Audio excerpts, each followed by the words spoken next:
TSA is now waiting until 2020 before it forces some Americans to use a pa.ssport to fly domestically. App.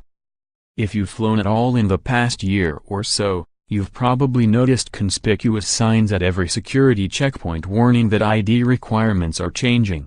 According to the signs, beginning January 22, 2018, driver's licenses from 9 states will no longer be considered valid identification for air travel starting early in 2018. But on Thursday the TSA confirmed to Business Insider that the new requirements are being postponed until October 1, 2020.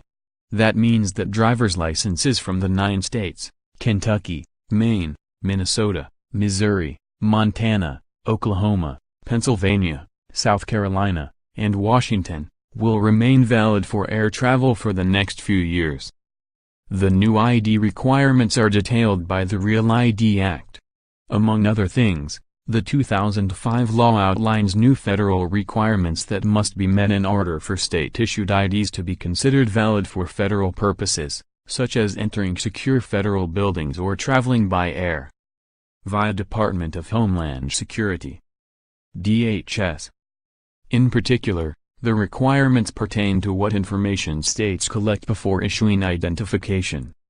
For a driver's license to be Real ID compliant, a state must require applicants to present either a photo ID or an ID which includes a full name and birth date, proof of birth date, generally a birth certificate, proof of resident status and social security number, and proof of address.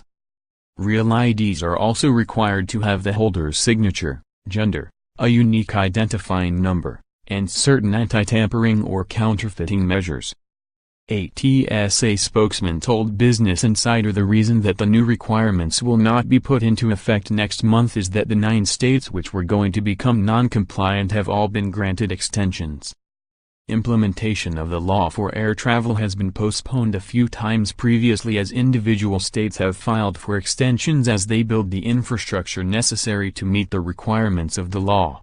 The latest postponement gives states more time to change their ID issuing process.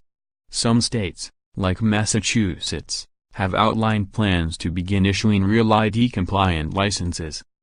While a TSA webpage still shows January 2018 as the deadline, the TSA spokesman confirmed to Business Insider that driver's licenses from the 9 listed states will continue to be valid for air travel until October 2020.